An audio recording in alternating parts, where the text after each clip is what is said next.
You tell one lie, you will need to tell another lie to cover it. And that lie you need to tell to cover it might even be a bigger lie. That when you get to your room, you'll be asking, how am I ever going to correct this? So what does that tell you about sin? Sin is like leprosy. It will keep eating till there's nothing left. If you find out now, you will notice that lust in the heart can lead to adultery, fornication, and that adultery and fornication can lead to murder. He cried.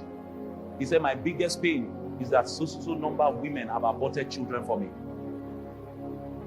He says, my biggest pain, every time I think about it, that's the biggest, there's just blood on my hand.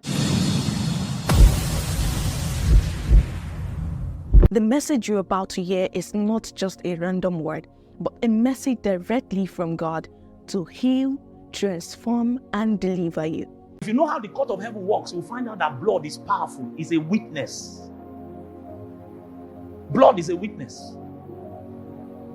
I remember one of my friends, he cried to me in those days when he was sharing with me his past and how bad he was. I was asking me to pray for him. He cried. He said, my biggest pain is that so number of women have aborted children for me. He says, my biggest pain, every time I think about it, that's the biggest, there's just blood on my hands. So, if you find out now, you'll notice that lust in the heart can lead to adultery, fornication, and that adultery and fornication can lead to murder. So what does that tell you about sin? Sin is like leprosy. It will keep eating till there's nothing left. You tell one lie, you will need to tell another lie to cover it. And that lie you need to tell to cover it might even be a bigger lie. That when you get to your room, you'll be asking, how am I ever going to correct this? Because that lie, you told us how your father was in space. He went to Mars, and then he came down, and then he was in America for 2 weeks. To even try and correct it, people will never ever trust you in your life again. Because only demons can lie like that. Sin is like leprosy, bro. You touch it, if it has a hold of your heart, it is finished. It will keep eating till there is nothing left. Next verse. Let's see where we can end this. Let's do 2 more, and then we end. But I said to you, yeah, we passed here 29. If your right eye, I think this is where we should stop. If your right eye causes you to sin, what do? Block it out and cast it from you. For it is more profitable for you that one of your members perish than for your whole body to be what? Cast into hell. Next verse. And if your right hand causes you to sin, cut it off and cast it from you. For it is more profitable for you that one of your members perish than for your whole body to be what? Next verse. Furthermore, okay, let's leave this one. Let's go to 30. We'll deal with that one next week. Now, what is the Bible saying? That if your eye causes you to sin, then you should take knife and remove it. That's not what it's saying. What the Bible is saying is study yourself. And anything that becomes a gateway to your soul that allows you to engage in practices that do not reflect kingdom life, separate from it. And what the Bible is saying, dear brother, is that separation is always painful. Are you guys listening to me tonight? Separation requires sacrifice, and separation is always what? Painful. There are things you will need to cut off. As you are cutting it off, it will pain you.